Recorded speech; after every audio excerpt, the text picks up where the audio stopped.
Bonjour et bienvenue à Conscience d'abondance. Ici Daniel Desjardins, alchimiste entrepreneur. Aujourd'hui, encore une fois, je te fais un épisode transformationnel. Donc, l'idée, c'est de te faire vivre une transformation sur un sujet donné, simplement en écoutant ce que j'ai à te dire. Et je vais utiliser tout ce que je sais faire, que ce soit du langage hypnotique, du travail énergétique, des questions puissantes et tout le reste, juste pour t'aider à vivre une transformation. Tout ce que tu as à faire, c'est d'écouter relativement consciemment ce que je veux dire, puis d'accepter de recevoir mon aide pour transformer ta vie, ton être, ta réalité sur cet aspect-là. Aujourd'hui, je te parle, ou plutôt je t'invite à accepter de changer les choses que tu peux changer, mais aussi accepter les choses telles qu'elles sont pour leur permettre de changer. Ça peut sembler mélangeant, hein? Bien, quand j'étais petit, dans le sous-sol de mes parents, il y avait un cadre avec une prière qui était là, puis mes parents sont religieux. Et il me fascinait ce cadre-là. Puis même tout petit, je m'installais devant le cadre souvent quelques minutes, puis je le regardais, puis je lisais la prière qui était là, puis ça me fascinait. Les mots étaient là, il y avait quelque chose de puissant dans ces mots-là. Pas beaucoup de prières qui m'ont fait ça dans ma vie, mais celle-là, il y avait vraiment quelque chose. Puis je me disais, je suis peut-être trop petit, je la comprends pas vraiment. Puis, j'étais resté comme ça. Puis tu vois, cette prière-là m'est revenue à l'esprit cette semaine quand j'aidais quelqu'un. La personne me demandait de l'aide parce que elle vivait quelque chose de vraiment difficile avec quelqu'un de sa famille. Puis elle se sentait vraiment comme s'il y avait un séisme qui lui tombait dessus à toutes les 30 secondes. C'était à ce point-là son niveau de saturation dans son système nerveux. Donc elle avait un petit peu de misère, puis elle avait besoin d'aide. Puis là, elle me parle, elle m'explique sa situation, puis moi je l'écoute. Et la première chose qui m'est montée à l'esprit, c'était cette fameuse prière-là, mais aussi le fait que j'observais que sa résistance par rapport à la situation causait cette espèce de stress-là dans son système nerveux. C'est comme si toute la résistance qu'elle mettait face à la situation qu'elle vivait, c'était ça en fait qui causait tous les défis, toutes les problématiques qu'elle vivait. Et je l'ai simplement guidée à lâcher prise sur ces résistances-là, à accepter la situation telle qu'elle est. Puis accepter une situation, en fait, j'ai réalisé que ça se fait de plusieurs façons. Ça dépend de la situation. Dans son cas, elle avait besoin de pardonner. Sur le coup, elle ne savait pas. Mais tranquillement, on avançait vers ça, puis je réalisais en même temps qu'elle que la seule façon qu'elle avait d'accepter la situation, c'était de pardonner. Pardonner, puis là, on pourrait croire que pardonner, c'est toujours vers les autres. Mais en fait, elle avait surtout besoin de se pardonner à elle. Accepter que elle devait lâcher prise. Puis se pardonner le fait de lâcher prise parce que pour elle, il y avait des parties d'elle qui croyaient que c'était impossible pour elle de lâcher prise, que c'était la mauvaise chose pour elle de lâcher prise. Et quand elle a accepté de se pardonner en lâchant prise, bien, toutes les choses ont commencé à bouger.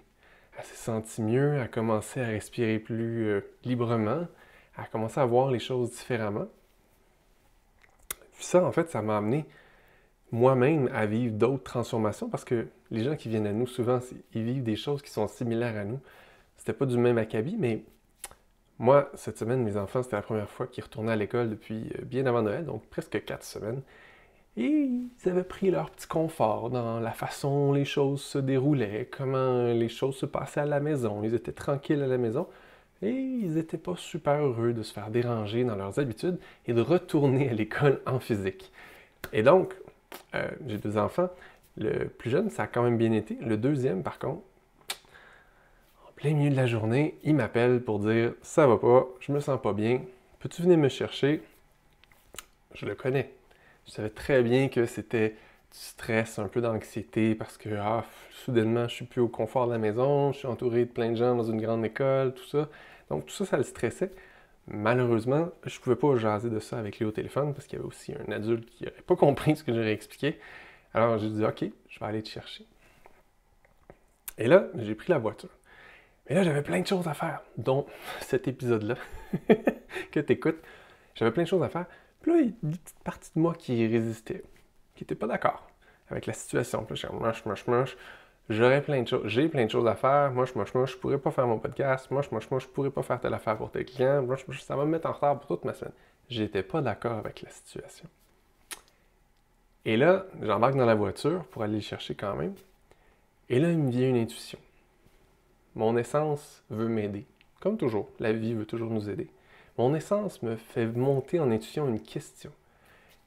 Et je me pose cette question-là. Et là, soudainement, je ris, je pleure tout en même temps.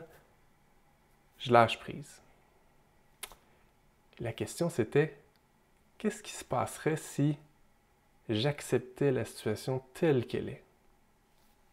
Puis j'ai juste laissé la question faire son œuvre à l'intérieur de moi.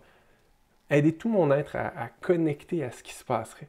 Et ça m'a permis de laisser aller toutes mes résistances parce que ce qui se passerait, si je lâchais vraiment prise, si j'acceptais complètement la situation, c'est que tout serait plus facile.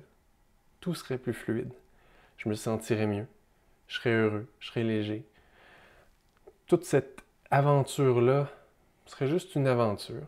Je serais curieux même de découvrir comment ça se passerait. Et, en arrivant auprès de mon fils, j'ai découvert qu'en étant dans cet état-là, j'étais dans un état de paix, d'acceptation, de bien-être. Et j'ai été un bien meilleur soutien pour lui. Parce qu'en étant calme et en paix, j'ai pu juste être présent avec lui. Et lui, il avait juste à me parler de ce qu'il vivait, de comment il se sentait, de qu'est-ce qui s'était passé à l'intérieur de lui, puis qu'est-ce qui avait monté comme ça, comme une montagne qui lui semblait insurmontable. Et toute cette résistance-là, je l'ai guidé à fondre, tout simplement, se dissoudre, juste en lui parlant, juste en étant en paix avec lui, juste en étant dans cet état. Et là, lui-même s'est senti vraiment mieux. Puis là, tous les deux, on est revenus à la maison en paix, en acceptant la situation telle qu'elle était. Et ça m'a vraiment fait du bien, et ça lui a vraiment fait du bien. Et là, c'était même pas fini. Parce que le soir même, parce que j'étais encore dans cet état-là de paix, d'acceptation de tout ce qui est tel qu'il est, mon autre garçon qui est plus intérieur, d'habitude il garde les choses pour lui, il s'exprime moins, ben il est venu s'asseoir avec moi, puis il m'a jasé tellement de choses profondes en lui, de ce qu'il vivait, de comment il percevait les choses, de ses désirs, les choses qui l'inquiétaient, les choses qui l'intéressaient. Ça a été une discussion tellement profonde, tellement ouverte, ça m'a vraiment touché, ça m'a vraiment rendu vraiment heureux. Il y a beaucoup de vraiment là-dedans parce que c'est vraiment, vraiment chouette. Et lui aussi, ça lui a fait du bien. Comme si le fait que j'avais accepté tout tel qu'il était, mais je l'acceptais lui tel qu'il était. Alors, je me suis dit, waouh, quand j'accepte les gens tels qu'ils sont, je me sens mieux et ils se sentent mieux. Quand j'accepte la situation telle qu'elle est, les choses se passent de façon plus fluide, plus agréable. Quand j'accepte que mon acceptation inconditionnelle permette aux autres de changer, et quand j'accepte que mon acceptation inconditionnelle permet aux situations de changer, presque comme par magie, mais tout va mieux. Tout est plus agréable, tout est plus fluide, et la vie peut s'exprimer à travers moi, de plus en plus.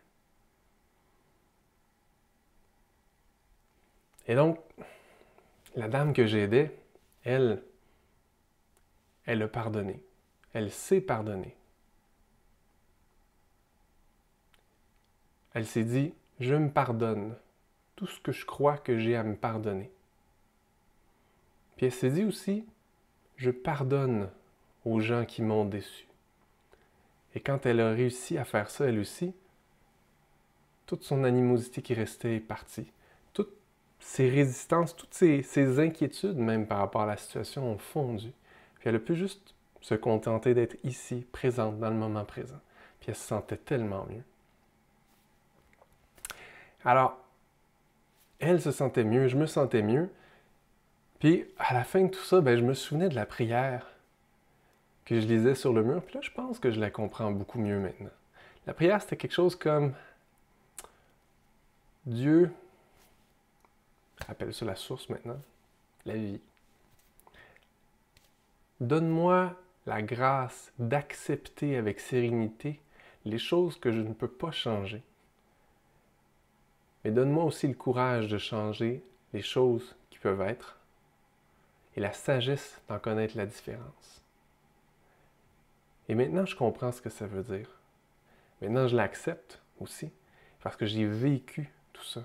J'ai intégré le fait que d'accepter les choses telles qu'elles sont, c'est incroyablement libérateur et ça permet aux choses de se transformer. Puis au final, ça ne m'enlève pas ma liberté parce que je sais que en moi, j'ai la capacité de changer bien des choses.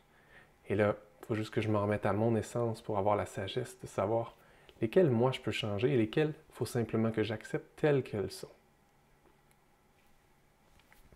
Je t'invite à laisser ton corps et ton système nerveux juste intégrer tout ça, intégrer toute cette transformation-là, accepter de plus en plus les choses telles qu'elles sont, aisément, librement, dans la fluidité. Je t'invite à m'en donner des nouvelles, voir comment tu te sens après cet épisode-là, comment tu te sens dans les situations que tu vas vivre maintenant. Et si tu aimes vivre ce genre d'expérience-là, je t'invite à joindre la communauté des alchimistes, où est-ce que chaque mois, je fais des rencontres transformatrices où on va beaucoup plus loin pendant au moins 1h30 ensemble. Alors là-dessus, je te souhaite une merveilleuse fin de journée. À bientôt!